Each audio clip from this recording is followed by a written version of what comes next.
Hey everybody, this is Stelly FT with Closeout, and in today's video, I'm gonna teach you how to use the power of the follow-up to hire the unrecruitable, right? So if you know me, if you know anything about me, you know I love the follow-up. I think follow-up and follow-through are where fortunes are made and are where you're competing against nobody, right? The formula I teach to hustle and win in life is show up, follow up, and go for the close. And showing up is a crowded space. Showing up could mean picking up the phone, sending an email, going to a conference, walking over to a human being and extending your hand and saying hi. It's that first step to try to make a connection. I think that's a very, very busy space, very competitive space. But once you make the connection, once you have an interaction, where the magic happens is in the follow-up and follow-through, and that's where everybody stops competing with you and you are on a race with yourself and a race to one, and if you just keep going, you are going to win. So we've talked in prior videos and other blog posts, and I've written about this a lot, on how to use the follow-up to close deals, to get investments, to get press, to accomplish things that seem impossible, and to overcome rejection and resistance in life. And today I want to share two stories of how we follow up and follow through with people that said no to us when we wanted to hire them, and then eventually they said yes, and they've become transformational hires to our business. When it comes to hiring, I believe, and when it comes to people and relationships in general, I take a very long-term approach. And here's a little quote I want to share with you from a Naval from AngelList that is beautiful, which is, if you don't want to work with somebody for a day, or no, I butchered it. Okay, scrap that. The quote is, if you don't want to work with somebody for a decade, don't work with them for a day. I'll say it again. If you don't want to work with somebody for a decade, don't work for them for a single day. And you can reverse that in the other way around, which is to say that when you meet somebody that you consider wanting to work with for the next decade, next 10, next 20, next 30 years, you should never let go of that person, ever. You should do anything and everything to be able to work with them. And it doesn't matter if they reject you at first. It doesn't matter if they're interested today or not. I'm not saying harassing them. I'm just saying don't, give up on them. Don't let go. When you find somebody that's truly special, somebody that you could imagine working decades together with, somebody that you think could be transformational to your business and your team. There's people that are great that come and do good work. There's people that don't just do good work, they make a difference. And then there's people that make all the difference. Those transformational people, those transformational hires, when you meet somebody like that and your instinct and your mind, body, and soul all say, this is the person. It doesn't matter if they can work for you right now. It doesn't matter if now is the right time, or if they see the opportunity or not. It doesn't matter if they reject your offer and if they're interested or disinterested in working with you. You need to keep following up and investing in that relationship with a 10-year recruiting time frame in mind. When you try to hire amazing people, you need to be recruiting them for decades, not just years, not just months, not just weeks, which is the timeline that most of your competitors were thinking. When they see that talented person, they try to hire them and they get rejected, they'll just let go. They'll forget about it. They won't follow up. They won't check in. They won't keep investing in that relationship. If you do, you're going to be able to make those hires. Maybe not in the first offer, maybe not the second, maybe not in a year or two, maybe in 4 years, maybe in 5 years. It doesn't fucking matter. This person will make all the difference. This is a person you want to work with for decades. What does it matter? 2 years, 3 years, 4 years? It's irrelevant in the grand scheme of things. All right, so this is the philosophy. It's very, very simple. When you meet somebody that's truly amazing, keep investing in the relationship. Keep checking in. Keep sending emails. Keep sending updates. Keep taking an interest in their growth, in their career. Keep finding ways to be useful and helpful to them, right? Keep finding small ways you can work together or collaborate. Maybe it's not working together on a product. Maybe it's collaborating on a blog post. Maybe it's inviting them to join you on a panel at a conference. Maybe it's just hanging out and having a beer. Whatever it is, keep investing in amazing potential hires, because if you just think short-handedly, if you just show up and make offers and extend interest, and then when you get rejected, you let go and you forget about these people, you are greatly limiting the ability of your business to become all it can be. I'll give you two examples of how we put this into practice, right? I'm not just lip servicing this and telling you what to do. I have two strong examples in Close.io, that I want to share with you when it comes to like following up, when it comes to hiring. The first example is Phil Frio. Phil is heading engineering and product at Close.io. And it's not an overstatement to say that Close.io would not exist today without Phil. If we hadn't succeeded in hiring Phil, Close.io most likely would not exist. Best case, it would exist in a very diminished format, much smaller business, not the same product, not the same space. That would be the best case without him. The more realistic case or worst case would be that we would not be in business at all. Here's the case study for following up in hiring transformational hires with Phil for us at Close.io. Phil at first was a friend many years ago. I don't even know how many years ago, 7, 8 years, whatever it was. He became a friend with one of my co-founders, then became a friend of mine. He was a friend of a common friend of ours. So first he was just a social acquaintance. But very quickly it was clear that Phil was an amazing person, and he was somebody that we would want to work with in some capacity. I think when I met him, I was working on an educational company that I was running, and he was the head of engineering at an educational startup. We were not really competitive, but kind of in the similar space.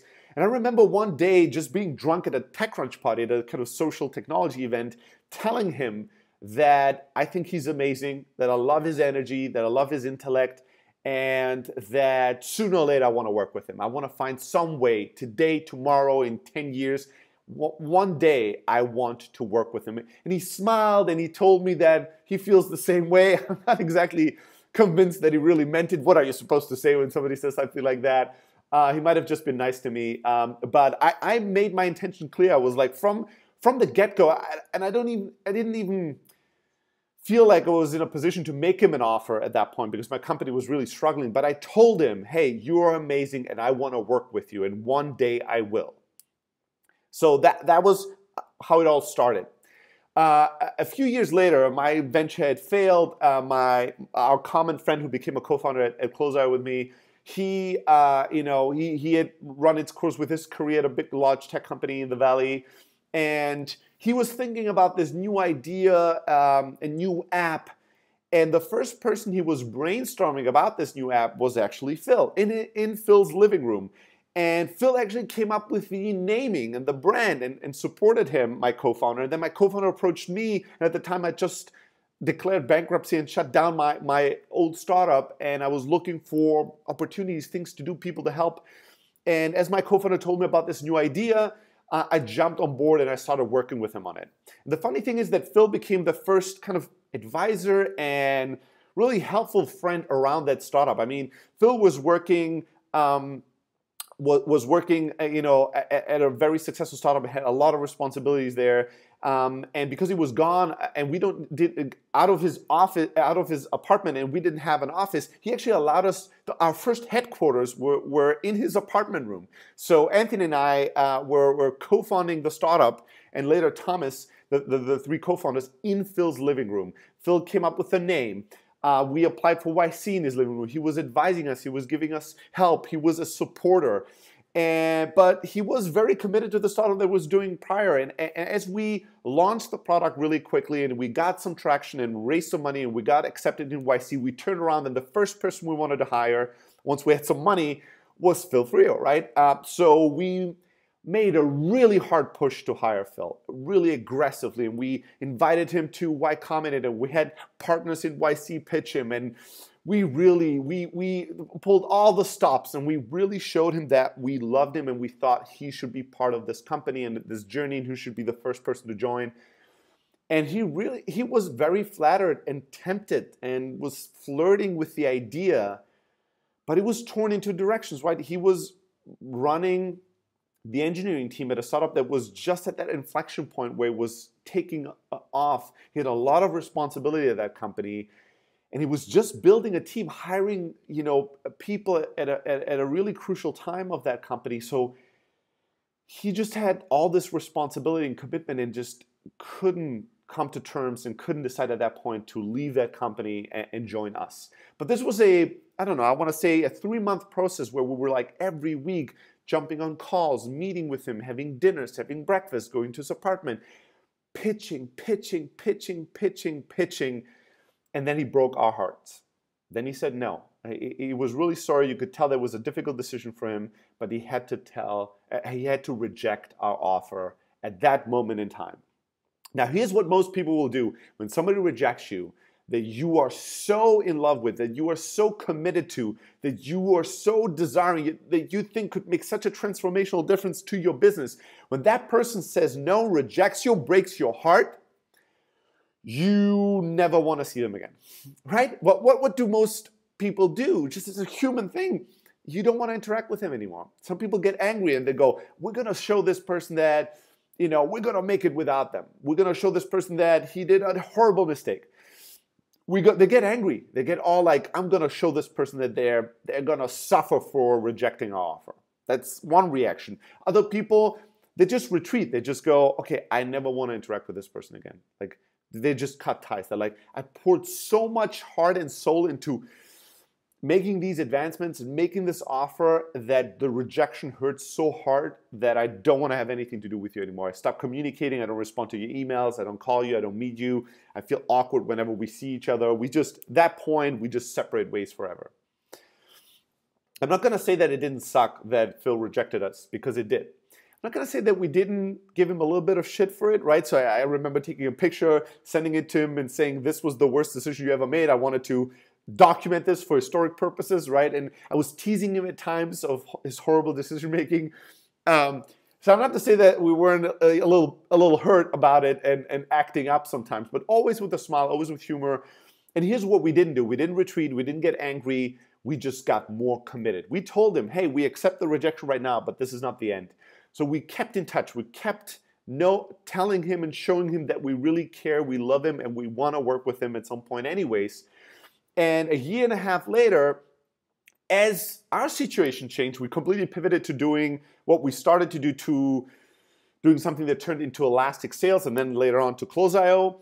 As we'd had another 1.5 years of track record of doing everything we said we would do and succeeding in ways that we wanted to succeed and delivering on our promises and impressing Phil with how we were running the startup. And as his situation changed and his startup changed and he had built the team and put the company in a much better place, in a place that was much less dependent on him, he started flirting with the idea again.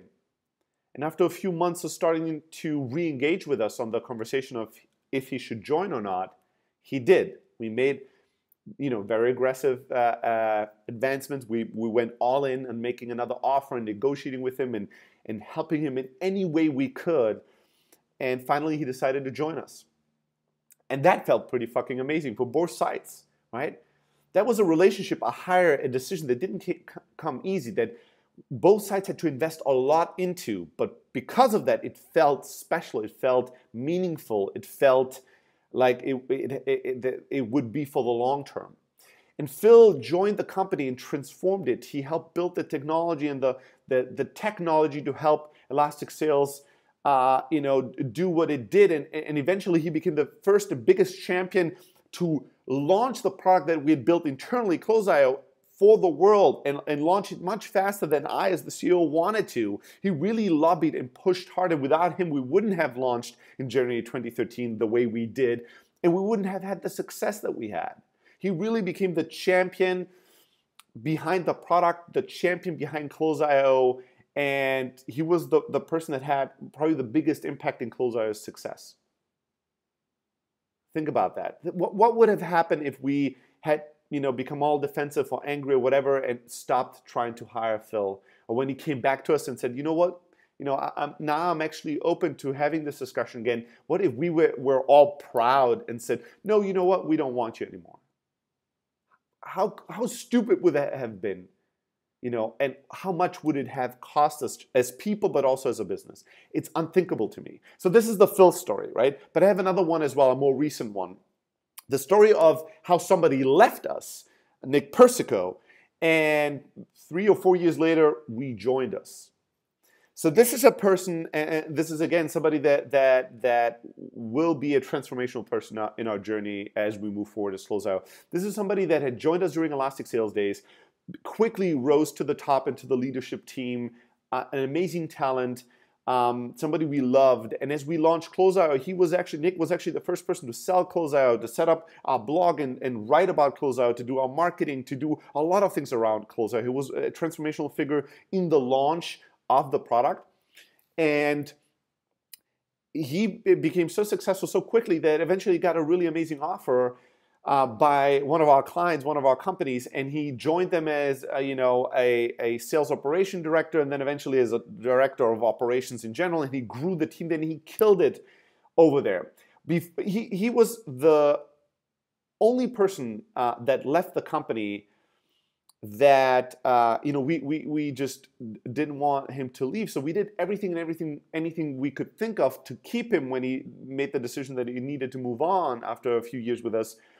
But we couldn't convince him. We lost the deal. We lost an incredible asset, and it cost us dearly, and it hurt again. But here's what we did. As he left, we tried to be a resource to help him succeed. We were cheering him on. He turned around and became a customer, and became a really big customer of ours. He helped advocate Closeout in the East Coast in New York, and became a sales thought leader himself, and wrote about Closeout and consulted and helped other startups and technology companies adopt Closeout. So he became a big advocate and champion for our product in our company, and vice versa. We were helping him in any way possible we could. And we maintained the relationship, and at all times he knew that we wanted him back. We kept saying that. Eventually, he did so well that he left and he started his own company, became a co-founder, raised money, and started his own entrepreneurial journey. During the entire time there, I tried to be an advisor and a helper. We tried to connect him with investors and with press and do anything we can to cheer him on, to champion him, to root for his success. But at the same time, we constantly were telling him that we want him back. We think this is the place for him to be, and we want to have him back at any time. And once his company, at some point, his startup started to struggle. And we had these weird calls where once a month we would talk to him and we would tell him, okay, let's take the first 30 minutes and try to help you not struggle anymore. And then let's take the second 30 minutes and tell you, honestly, we're not sure if you're going to make it with the startup, and we think you should join us again. We think you should come back. We want to hire you. We want you to be part of this family, of this team. We need you. And he was rejecting us every single month for 2 years. I'm not even kidding. Like, we had times where one of my co-founders flew to New York to have dinner with him and tell him that we want to hire him. I remember even twice we made him an offer, ad hoc. We just called him and we were like, okay, here's a job offer. Here's the salary, here's the equity, here's the bonuses, here's the titles, here's everything. We want you, come back. And he rejected us again and again for years. But one thing was for sure, he knew we wanted him. He knew we believed in him. He knew that we would keep our words and that we would be useful and helpful to him in any way we could. We kept investing in this relationship for years. And then eventually, his startup didn't work out. And what was the first place he thought of to work at? What was the first group of people he thought, I want to work with these people. These people believe in me. These people have done amazing things and I want to be part of that journey. These people want me to be part of that journey. Us. So when his company finally, transitioned, he started talking to us and finally decided to join our team. And he's been with the team again now for just, a few weeks, but it's already clear that he's going to make a transformational difference. He already is changing the very way we work every single day. He's an amazing person. We're so blessed to have him part of the team. It doesn't matter if it took us 3 years to hire him again. It doesn't fucking matter. When you find amazing people, you follow up and follow through forever until you work with them. Forever. Think in decades of timelines when it comes to recruiting amazing talent, not years, not months. And if you do that, and you get a little lucky, every once in a while, you're going to be hiring amazing people, and these people will transform your business. If you think about all the incredible businesses out there, the best companies in the world, they all, we all just look at the founders, but they all had transformational hires. They all had key people they hired. They were able to join the team. They completely changed the trajectory and the success and the value of that business. You need amazing people. When you find these rare cases, you can never let go of them, ever. You follow up and follow through until you get the job done. All right, that's it for me. I want to hear your comments. I want to hear your feedback, your questions, your stories of following up and following through until you're able to hire and recruit these amazing people and how they transformed your business. And I want you to make sure to subscribe to our blog, blog.close.arrow. Subscribe to it once and twice every single week. We share tactical and strategic advice on how to make your startup, your company, your business, and your career more successful. That's it from us for today.